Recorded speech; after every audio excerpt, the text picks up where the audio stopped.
នៅ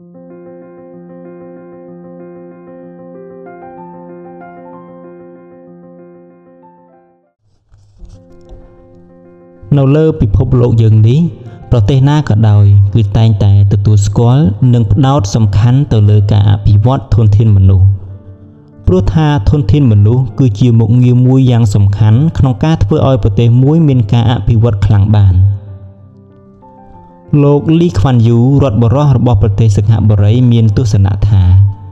ដើម្បីអភិវឌ្ឍប្រទេសមួយបានយើងត្រូវអភិវឌ្ឍខួរក្បាលរបស់ប្រជាពលរដ្ឋនៃប្រទេសនោះជាមុនសិនលោកលីខ្វាន់យូបានកសាងប្រទេសសិង្ហបុរីពីប្រទេសក្រីក្ររហូតបានក្លាយទៅជាប្រទេសដែលមានការអភិវឌ្ឍខ្លាំងប្រទេសស៊ីវិល័យចំណូលរបស់ប្រជាជនសិង្ហបុរីសពថ្ងៃច្រើនជាងប្រទេសប៉ែកអឺរ៉ុបមួយចំនួនទៅទៀតនៅសម័យលោកលីខ្វាន់យូកាន់តំណែងដំបូងយើងឃើញមានបន្សល់ទុកនៅវីដេអូខ្លះៗដែលប៉ូលីសដេញចាប់យុវជនសក់វែងឬសក់មានពណ៌ highlight បើយើងមើលទៅយុវជននៅក្នុងវីដេអូនោះ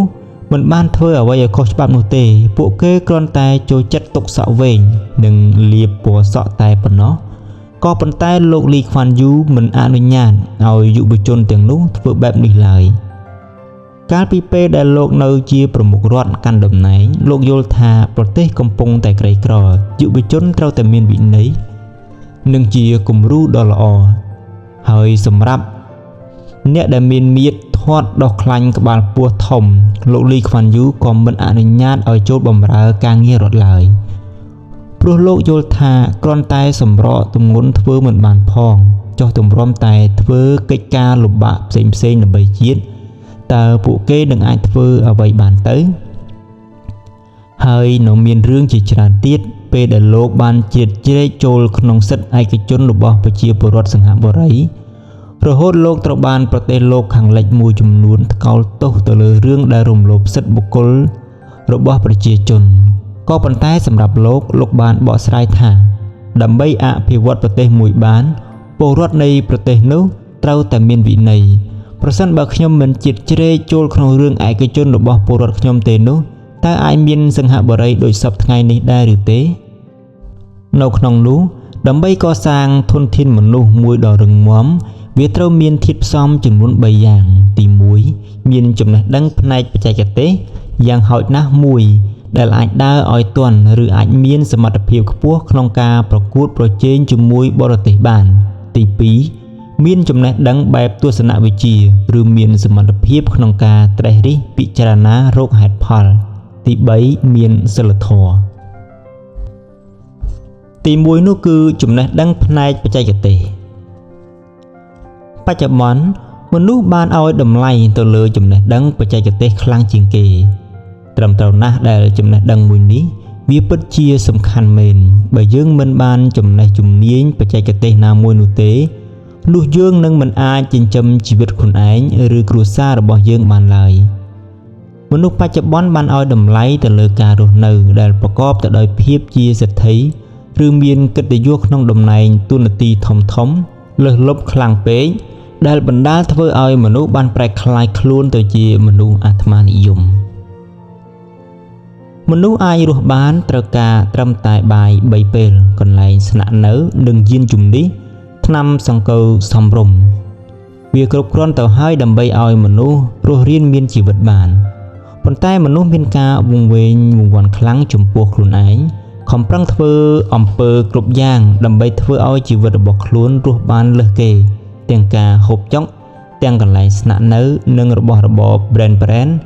ដែលនេះវាលើសពីតម្រូវការរបស់ជីវិតដោយហេតុនេះហើយទើបមនុស្សមិនខ្ចីចែករំលែកនៅអ្វីដែលខ្លួនមានដល់អ្នកដទៃតែរឹតតែខំរកបន្ថែមរហូតពេលខ្លះធ្វើឲ្យពួកគេប្រកបមុខរបរខ្លះបំផ្លាញគេបំផ្លាញខ្លួនឯងក៏មានដែរអ្នកត្រូវដឹងថាគោលបំណងដ៏ត្រឹមត្រូវតែមួយគត់របស់ចំណេះដឹងបច្ចេកទេសគឺដើម្បីឲ្យជីវិតរស់នៅហើយយកជីវិតនោះទៅធ្វើរឿងផ្សេងដែលត្រឹមត្រូវដោយពាក្យគេនិយាយថាកុំរស់ដើម្បីស៊ីតែត្រូវស៊ីដើម្បីរស់ដើម្បីធ្វើរឿងដ៏ត្រឹមត្រូវជាប្រយោជន៍ដល់សង្គមនិងសកលលោក មនុស្សសពថ្ងៃភាគច្រើនពួកគេគិតតែរឿងរស់តែប៉ុណ្ណោះហើយពួកគេរស់ដើម្បីតែស៊ីតែមួយមុខប៉ុណ្ណោះដូច្នេះហើយសួរថាតើជីវិតបែបនេះមានតម្លៃគួរឲ្យគោរពដែរឬទេផ្នែកទី2ចំណេះដឹងបែបទស្សនវិជ្ជាចំណេះដឹងនេះប្រទេសលោកខាងលិចគេឲ្យតម្លៃខ្លាំងណាស់ប៉ុន្តែសម្រាប់សង្គមយើងសពថ្ងៃវិញអ្នកខ្លះស្ទើរតែពេញមួយជីវិតរបស់ពួកគេសូម្បីតែសៀវភៅទស្សនៈមួយក្បាលសឹងថាមិនដែលបានអានផងប៉ុណ្ណឹងនៅមិនខ្លាំងទេអ្វីដែលខ្លាំងនោះពួកគេភាគច្រើនមើលងាយគំនិតទស្សនៈទាំងនោះទៀតផងហេតុអ្វីខ្ញុំនិយាយបែបនេះសពថ្ងៃនេះប្រសិនបើអ្នកមានការយល់ឃើញទៅលើអ្វីមួយដែលខុសពីគេខុសពីមនុស្សភាគច្រើននោះអ្នកនឹងចូលក្នុងចំណោមពួកគេមិនចុះឡើយព្រោះដោយសារតែនៅពេលដែលមាននរណាម្នាក់បញ្ចេញមតិឬការយល់ឃើញរបស់ខ្លួនណាមួយទៅលើរឿងអ្វីមួយមនុស្សភាគច្រើនគេមិនសូវជាសួររកហេតុផលថាតើមតិឬការយល់ឃើញបែបនោះខុសឬត្រូវនោះទេប៉ុន្តែពួកគេបែរជាសួរថាតើគំនិតនេះបានមកពីណាយកមកសិភៅណាឬក៏ចេញពីបុគ្គលណាតើមានអ្នកទទួលស្គាល់ទេបើយើងប្រាប់គេថានេះជាទស្សនៈថ្មីខ្ញុំជាអ្នករកឃើញភាគច្រើនពួកគេនឹងមើលងាយពីគំនិតទស្សនៈភ្លាមនោះតែម្ដងព្រោះគេយល់ថាគំនិតយើងវាមិនខ្មេះនោះទេហើយគេក៏បដិសេធមុនតែម្ដងដោយមិនខ្វល់សួររកហេតុផលឬក៏ខុសត្រូវមានប្រយោជន៍ឬអត់ប្រយោជន៍នោះទេអ្នកត្រូវដឹងថានៅពេលដែលមានគំនិតទស្សនៈថ្មីណាមួយចេញមកបើទោះបីគំនិតទស្សនៈនោះចេញពីសៀវភៅបុគ្គលណាក៏ដោយ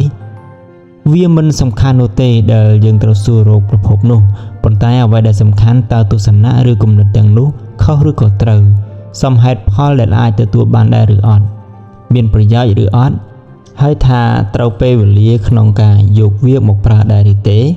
នោះទើបជារឿងត្រឹមត្រូវព្រោះថាអ្នកប្រាជ្ញពីមុនដែលបង្កើតគំនិតទស្សនៈនេះឡើងមកមិនមែនកាត់មកពីពួកគាត់ត្រូវបានមនុស្សជាទូទៅទទួលស្គាល់ថាជាអ្នកប្រាជ្ញភ្លាមឬក៏និយាយអ្វីសុទ្ធតែត្រូវនោះទេ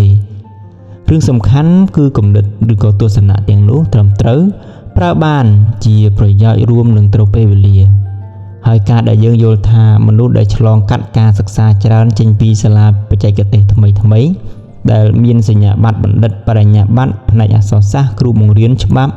គឺសុទ្ធតែជាមនុស្សមានចំណេះដឹងបែបទស្សនវិជ្ជានោះគឺជាការយល់ខុសមួយយ៉ាងធំដូច្នេះតើចំណេះដឹងបែបទស្សនវិជ្ជាកើតឡើងដោយរបៀបណាទស្សនៈមួយដែលអាចកើតឡើងបាននោះក៏ដោយសារតែការចេះសង្កេតនិងចេះត្រិះរិះពិចារណារវាងហេតុនិងផលហេតុនេះវានឹងចេញជាផលបែបនេះនៅពេលដែលមនុស្សទម្លាប់ចេះគិតត្រិះរិះពិចារណាបែបនេះជារឿយៗនោះពួកគេនឹងរកឃើញនៅចម្លើយដ៏ត្រឹមត្រូវដែលផ្អែកលើហេតុផលដោយមិនចាំបាច់សំអាងលើគ្រូគម្ពីរណាសរសេរឬនិយាយប្រាប់ថានេះខុសនោះត្រូវឡើយកាលណាមនុស្សមានចំណេះដឹងមួយនេះពួកគេភាគច្រើនគឺជាមនុស្សដែលមានការគិតបានជ្រៅជ្រះហើយមិនសូវធ្លាក់ចូលក្នុងការបោកប្រាស់របស់ជនខិលខូចឡើយពួកគេមានភាពច្បាស់លាស់នៅក្នុងការងារធ្វើពួកគេជាទូទៅស្ថិតក្នុងតំណែងធំឬជាអ្នកដឹកនាំដែលមានសមត្ថភាពខ្ពស់ក្នុងការសម្រេចកិច្ចការងារធំមួយបានទី3មានសិលធម៌សិលប្រែថាប្រក្រតីធម៌គឺធម្មជាតិសិលធម៌មានន័យថាធម្មជាតិនៃចិត្តដែលធ្វើសេចក្តីល្អរហូតធ្វើឲ្យស្អិតជាប់ក្នុងចិត្តคล้ายទៅជាប្រក្រតីคล้ายទៅជាសកម្មភាពធម្មតាដោយមិនចាំបាច់បង្ខំចិត្តឬប្រឹងសម្ដែងធ្វើជាសេចក្តីល្អមនុស្សដែលមានសិលធម៌ក្នុងខ្លួនជាមនុស្សម្នាក់ដែលអាចធ្វើអំពើល្អបានដោយងាយហើយធ្វើអំពើអាក្រក់បានដោយលំបាកបំផុតបើទោះបីជានៅទីប្រជុំជនឬកន្លែងស្ងាត់ក៏ដោយក៏មនុស្សមានសិលធម៌ខ្ពស់ធ្វើអំពើអាក្រក់បានដោយលំបាកបំផុតដែរព្រោះនៅគ្រប់ខណៈនៃចិត្តនិងគ្រប់នាទីនៃចិត្តទាំងនោះគឺសុទ្ធតែរុញឲ្យមនុស្សដែលមានសិលធម៌នោះធ្វើសេចក្តីល្អជានិច្ចបើទោះបីជាសកម្មភាពខាងក្រៅរបស់ពួកគេចេញមកមិនសូវសមរម្យដូចជាវាយឬក៏ជេរក៏ដោយឧទាហរណ៍ដូចជាឪពុកម្ដាយបងប្អូនមិត្តភ័ក្តិវាយឬជេរយើងយ៉ាងណាក៏ដោយក៏នៅក្នុងចិត្តធ្វើនោះដើម្បីភាពត្រឹមត្រូវ ឬដើម្បីប្រយោជន៍យើងឬប្រយោជន៍រួមតែប៉ុណ្ណោះមិនមែនជាប្រយោជន៍ខ្លួនគេឡើយនេះហើយហៅថាសិលធម៌សរុបមកធនធានមនុស្សខ្លឹមត្រូវមានលក្ខណៈទាំង3នេះទើបយើងអាចចាត់ទុកថាជាធនធានមនុស្សពិតប្រាកដបានអាចយកទៅអភិវឌ្ឍប្រទេសឲ្យមានភាពរីកចម្រើនជឿនលឿនបានសួរថាតើប្រទេសយើងពិតជាសម្បូរធនធានមនុស្សមែនដែរឬទេបើប្រទេសយើងមានធនធានមនុស្សច្រើនហេតុអ្វីបានជាយើងឈរនៅកន្លែងដូចសប្តាហ៍ថ្ងៃនេះយើងទាំងអស់គ្នាជាទំពាំងថ្មីមួយដែលចាំបាច់ត្រូវកសាងខ្លួនឲ្យคล้ายទៅជាធនធានមនុស្សពិតប្រាកដមួយដើម្បីคล้ายជាផ្នែកមួយនៃការកសាងសង្គមជាតិដូច្នេះសូមកុំឈរក្នុងរូបភាពទន់ខ្សោយឲ្យសោះអ្នកត្រូវតែជាទំពាំងមួយដែលមានប្រយោជន៍គឺមានប្រយោជន៍សម្រាប់សង្គមជាតិនិងពិភពលោក